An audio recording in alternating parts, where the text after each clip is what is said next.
অনেকগুলো ইন্টারেস্টিং খবর নিয়ে আজকে কিন্তু ভিডিওটা রয়েছে। ভিডিওর মধ্যে প্রথমত দেখলাম আমরা আজকে নিফটি কিন্তু বেশ কিছুটা উঠে আবার পড়ে গেল। কিন্তু কেন পড়ে গেল হঠাৎ করে সেই বিষয়টা জানবো। বেশ কিছু ইন্টারেস্টিং স্টকস রয়েছে, যে স্টকগুলোর রেজাল্ট বেরিয়েছে, রেজাল্টগুলো কিন্তু খুব যতটা আশা করা হয়েছে তার থেকে বেশি ভালো করেছে, সেই ব্যাপারে কথা বলবো। গ্লোবাল পলিটিক্যাল সিচুয়েশন নিয়ে কিছু কথা বলা রয়েছে। ফাইনালি তিনটে স্টকের কথা বলবো যেগুলো কিন্তু ব্রেকআউট দিয়েছে। ব্রেকআউট কথার অর্থ কি সেটা বোঝাবো। সবকিছু বলার আগে, this video only for education purpose, no buy sell recommendation, before investing please consult yourself for your advisor. Past return cannot guarantee future performances. যখনই যেটা বলা হোক না কারণ সেটা কিন্তু শুধুমাত্র এডুকেশনাল পারপাস, শিক্ষামূলকভাবে ব্যাপার। ভিডিওটা কোনো রকম কেনা বেচার ব্যাপারে কথা বলছি না, কিন্তু যে বিষয়টা রয়েছে সেটা হচ্ছে কেন আজকে হঠাৎ করে বেশ কটা দিন ধরে যেখানে নিফটি একটা দারুণ জায়গায় যাচ্ছিল এবং আমাদেরকে পোর্টফোলিওগুলো আস্তে আস্তে একটা পজিটিভ জায়গা দেখাচ্ছিল, হঠাৎ করে আজকে দেখলাম শুরু হয়ে তারপরে পড়তে শুরু করলো। ব্যাপারটা কি একটা সেই বিষয়টা বলছে। নিফটি ফিফটির ক্ষেত্রে নিফটি আজকে দাঁড়িয়ে আছে 25,879-তে, সেন্সেক্স রয়েছে 84,478। এরকম পরিস্থিতিতে আমরা দেখতে পেলাম প্রথম দিকে খুব পজিটিভ নিউজ আমরা দেখতে পাচ্ছিলাম একটা একটা করে করে। আমরা দেখলাম এশিয়ান পেইন্টসের একটা খুব সুন্দর রেজাল্ট এসছে এবং রেজাল্টের জন্য কিন্তু পজিটিভিটি বেশ কয়েকটা দিন ধরে দেখতে পাচ্ছি। প্রথম যে ঘটনার দিকে যাব সেটা হচ্ছে পলিটিক্যাল একটা আনসার্টেনিটি। পলিটিক্যাল আনসার্টেনিটি বলতে প্রেজেন্ট যে সিচুয়েশন দাঁড়িয়ে আছে সেটা হচ্ছে ইউএস এর সঙ্গে ইন্ডিয়ার একটা ট্রেড ডিল হবার কথা রয়েছে, খুব শিগগিরই সেটা হতে চলেছে। এই ট্রেড ডিলের ওপরে কিন্তু দাঁড়িয়ে রয়েছে মার্কেটটা। অর্থাৎ যদি ভবিষ্যতে এরকম অবস্থা দেখা যায় যে US president mister Donald Trump already 25% added মানে অ্যাডিশনাল ট্যারিফ চার্জ করে এখন এই মুহূর্তে 50% ট্যারিফে দাঁড়িয়ে রয়েছে। অর্থাৎ এমন একটা পজিশন দাঁড়িয়ে রয়েছে এখানে যে এই ট্যারিফটা যদি কন্টিনিউ করে, অর্থাৎ এই প্রস্তাবটা দুজনের মধ্যে ডিলটা সেটা যদি নষ্ট হয়ে যায়, সেটা কিন্তু শুধু প্রসারী একটা নেগেটিভ ইম্প্যাক্ট পড়তে চলবে আমাদের গোটা মার্কেট এবং টোটাল আমাদের মানে গ্লোবাল মার্কেটে তার একটা ইম্প্যাক্ট পড়বে। এখানে একটা বিষয় বলার সেটা হচ্ছে শাটডাউন। ইউএস শাটডাউন কিন্তু রেকর্ড মাত্রায় চলেছে এবং সেটা খুব শিগগিরই এই শাটডাউন যেটা রয়েছে সেটা কিন্তু শেষ হতে চলেছে। এই বিষয় নিয়ে অতীতে বলা হয়েছে। এখন শুধু এইটুকু বলতে পারি, দুটো দলের মধ্যে সমতা না থাকার জন্য এই পরিস্থিতির সৃষ্টি হয়েছে। এখন যে জায়গাটা তৈরি করছে সেটা হচ্ছে ইউএস এর ক্ষেত্রে অলরেডি কিন্তু প্রচুর ক্ষতি হয়ে গেছে। অলরেডি যে সমস্ত গভর্নমেন্ট যে জবগুলো ছিল, কাজকর্মগুলো ছিল, যেগুলো সিরিয়াস জব, যে কাজগুলো প্রতিদিনকার কাজ করতো, সেইগুলো ছাড়া বাকি সমস্ত কিছু বন্ধ রয়েছে। প্রচুর মানুষ আনএমপ্লয়েড হয়ে পড়েছে এবং দেখা গেছে যে বেশ কিছু ক্ষতি শুরু হয়ে গেছে, প্রাইভেট অর্গানাইজেশনগুলোর ক্ষেত্রে প্রবলেম শুরু হয়েছে। মানে আলটিমেটলি একটা খুব নেগেটিভ সিচুয়েশন দাঁড়িয়ে গেছে। ফলে এইরকম পরিস্থিতি যদি বেশি দিন চলতে থাকে তাহলে পর কিন্তু সারা বিশ্বের পক্ষে সেটা ক্ষতির জায়গা তৈরি করবে। সুতরাং প্রথম আমার পয়েন্ট যেটা দাঁড়ালো সেটা হচ্ছে ইউএস ইন্ডিয়া ডিলের মধ্যে এখনো একটা সার্টেনিটি, নিশ্চিন্ততার জায়গা আসেনি এবং সেটা কিন্তু মার্কেটে একটা ইম্প্যাক্ট পড়লো, কারণ মার্কেট কোনো মতেই অনিশ্চয়তাকে পছন্দ করে না। আমি সেকেন্ড কথায় আসবো, সেটা হচ্ছে কিন্তু Fed rate cut. Fed rate কাটের সঙ্গে আনএমপ্লয়মেন্ট যুক্ত রয়েছে এবং ডিটেল ইনফ্লেশন ডেটাটা যুক্ত রয়েছে। যতক্ষণ পর্যন্ত না রেট কাট কোথায় গিয়ে দাঁড়ায় তার উপরে কিন্তু একটা জায়গা, মানে যদি রেট কাট না হয় ইউএস মার্কেটে, সেক্ষেত্রে ইন্ডিয়া তার একটা ইম্প্যাক্ট পড়বে কিন্তু সাময়িক হলেও। সেই জায়গাটা আনসার্টেনিটি তৈরি করে নিচ্ছে। এই ধরনের আনসার্টেনিটিগুলো কিন্তু ভবিষ্যতের ক্ষেত্রে একটা নেগেটিভ ইম্প্যাক্ট তৈরি করছে। তৃতীয় ব্যাপার সেটা হচ্ছে আইটি সেক্টরের ক্ষেত্রে আমরা দেখতে পেলাম যে সেক্টরটা কিন্তু কিছুটা আশার বাণী জুগিয়েছিল কয়েকটা কোম্পানির রেজাল্ট ভালো হওয়ার জন্য, যেটার মধ্যে আমরা একটা খুব ভালো পজিশন দেখতে পাচ্ছিলাম। সেখানে গিয়ে আমরা দেখতে পেলাম যে মাঝখানে কিছুটা প্রবলেম সৃষ্টি করলো এবং সেটা কারণ হচ্ছে US president mister Donald Trump এবং বেশ কিছু নির্দেশ।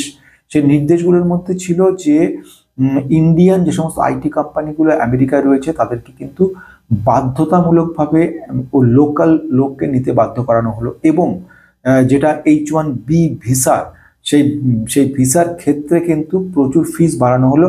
বিভিন্নভাবে প্রেশার তৈরি করলো এবং বলা হলো বিদেশি কোম্পানিগুলোকে ইন্ডিয়ানদের নিতে না। এইগুলো আইটি সেক্টরে ইম্প্যাক্ট পড়লো। তার সঙ্গে এআই এর একটা বিরাট বড় ইম্প্যাক্ট যুক্ত হলো। এআই এর ইম্প্যাক্ট ফলে রিসেন্ট আমরা নিউজ পেলাম একাধিক আইটি কোম্পানি তারা কিন্তু প্রচুর লোক ছাঁটাই করছে। অ্যামাজন রিসেন্ট খবর পেলাম 14,000 এমপ্লয়িকে ছাঁটাই করেছে, তার মধ্যে 1,000 ইন্ডিয়ান এমপ্লয়ি রয়ে গেছে। এরকম একটা পরিস্থিতি রয়েছে। এবার আসছে সেকেন্ড নিউজের দিকে, সেটা হচ্ছে বিহার স্টেট ইলেকশন। এর রেজাল্টটা কিন্তু একটা আনসার্টেন জায়গা তৈরি করছে। এর ফলে যদি আলটিমেটলি মানে কারেন্ট অ্যালায়েন্স যে রয়েছে সেটা তারা যদি জেতে তাহলে কিন্তু আমরা মার্কেট একটা পজিটিভ জায়গা দেখবো, আর উল্টোটা হলে কিন্তু তার একটা নেগেটিভ ইম্প্যাক্ট পড়বে, যে কারণে কিন্তু আমাদের নিফটিটা কিছুটা পড়ে গেল। এশিয়ান পেন্টস একটা দুর্দান্ত জায়গা দেখালো, 3.8% আজকেই জাম্প করে 4% মতো জাম্প হয়ে গেছিল, রেজাল্ট ভালো, এটা একটা কারণ। দি প্যাটার্ন, যেটা প্যাটার্নও কিন্তু আজকে 9% মতো জাম্প করেছিল। কোম্পানিটার যে কারণ সেটা দেখা গেল, সেটা হচ্ছে নেট প্রফিট।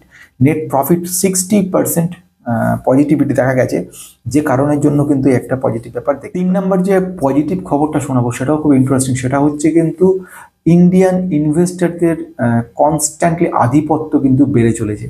মানে কেন আধিপত্য বাড়ার কথা নিয়ে যে সবচেয়ে বড় গুরুত্বপূর্ণ পয়েন্টটার মধ্যে আসছি, সেটা হচ্ছে যারা ইন্ডিয়ান ইনভেস্টর, যারা গ্রামাঞ্চলে রয়েছে, যারা প্রত্যন্ত গ্রামাঞ্চলে, তাদের সংখ্যাটা কিন্তু খুব বাড়ছে। এটা কিন্তু খুব আশাজনক ঘটনা। আমি যেটা বলছিলাম, পার্টিসিপেশন মানে অংশগ্রহণ করা, এই স্টক মার্কেটে অংশগ্রহণ করা, যত দূর দূরান্তে গ্রামাঞ্চলের মানুষজন যত ইনভেস্টমেন্টের ব্যাপারে উৎসাহে উঠছে, আমাদের মতো সবাই ইনভেস্টমেন্ট নিয়ে বলছে, সেগুলো তারা শুনছে মোবাইলে, তারা দেখছে রিটার্ন পার্সেন্টেজ কত বাড়ছে, তারা সেগুলো দেখে উৎসাহী হয়ে উঠছে এবং উৎসাহিত হয়ে তারা কিন্তু ডিম্যাট অ্যাকাউন্ট খুলছে।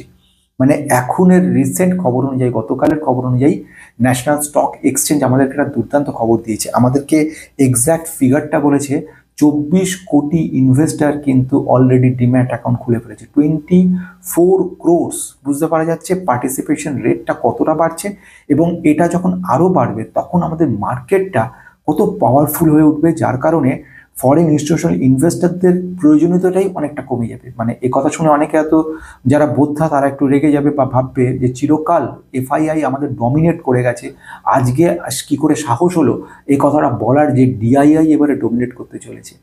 কিন্তু সেই সাহসটা নিয়েই এই কথাটা বলছি, আগামী দিন আমি খুব সামনেই দেখতে পাচ্ছি, সেই সামনের দিনের মধ্যে আমাদের নিফটি 30,000 খুব শিগগিরই ছাড়িয়ে যেতে চলেছে। এবং দ্বিতীয় ঘটনা, আমরাই কিন্তু পরিচালনা করব আমাদের মার্কেটকে, এবং এরই কিন্তু প্রতিধ্বনি ঘটতে চলেছে আগামী দিনে, এই একটা খবর রয়েছে। এবং এর সঙ্গে আরেকটা খবরের কথা বলা, সেটা হচ্ছে এফআইআই এবং এফপিআই, ফরেন পোর্টফোলিও ইনভেস্টর বা ফরেন ইনস্টিটিউশন ইনভেস্টর, তারা কিন্তু এবারে বিগত 15 বছরের মধ্যে সব থেকে কম পজিশনে চলে গেছে। কম পজিশন মানে এত কম ইনভেস্টমেন্ট পোর্টফোলিও ওদের কিন্তু ছিল না আগে কতদিন। মানে এই অবস্থায় 75 লক্ষ কোটি টাকা মাত্র ওদের ইনভেস্টমেন্ট রয়েছে ইন্ডিয়ান মার্কেটে।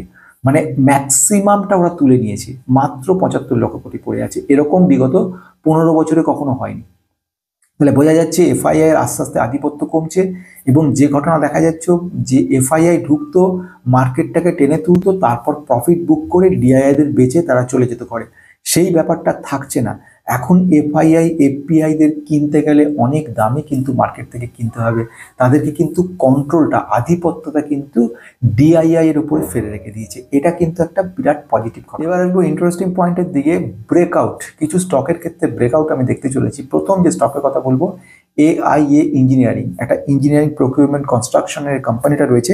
কোম্পানি কিন্তু মেটাল কম্পোনেন্টের উপর কাজ করে। কোম্পানিটা এই মুহূর্তে টেকনিক্যাল চার্ট আমাদেরকে বলছে এটা কিন্তু ব্রেকআউট দিচ্ছে, এবং ব্রেকআউট দিচ্ছে মানে বহুদিন ধরে স্টকটা কিন্তু একটা কনসলিডেশন ফেজের মধ্যে ছিল।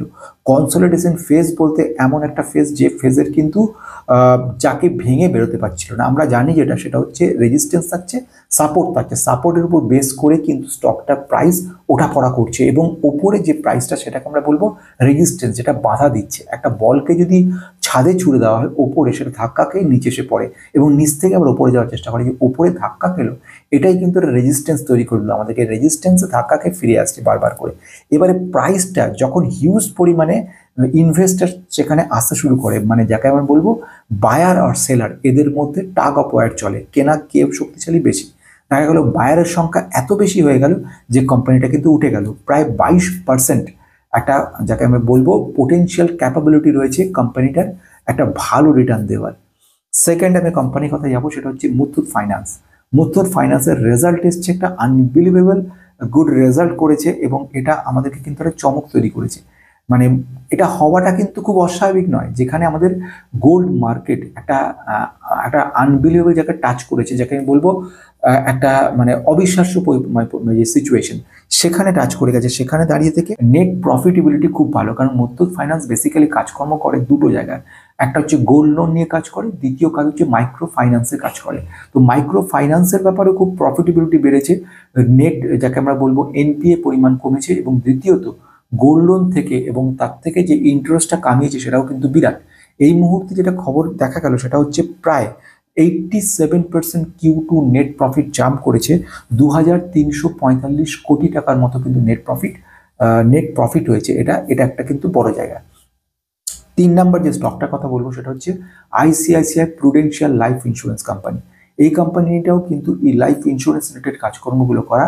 তো কোম্পানির পোটেনশিয়াল ক্যাপাবিলিটি কিন্তু 10 to 11% আছে বলে দেখতে পাওয়া যাচ্ছে, এবং ফিউচারে কোম্পানিটা ভালো করতে পারে। এবং টেকনিক্যালি জায়গায় যেটা আমি বললাম যে ফেজ, যাকে আমরা বলবো যে ব্রেকআউট কথার অর্থই হচ্ছে কনস্ট্যান্টলি রেজিস্ট্যান্স আর সাপোর্টের মধ্যে ঘুরতে ঘুরতে একটা সময় গিয়ে যখন বায়ারের সংখ্যা প্রচুর হয়ে যাচ্ছে তখন কিন্তু কোম্পানিটা একটা ব্রেকআউট দিচ্ছে, জাম্প করে বেরিয়ে যাচ্ছে রেজিস্ট্যান্সকে, এবং তারপরে সেই রেজিস্ট্যান্সটা তখন সাপোর্ট হয়ে যাচ্ছে, তার উপরে কিন্তু লাফানো শুরু করছে।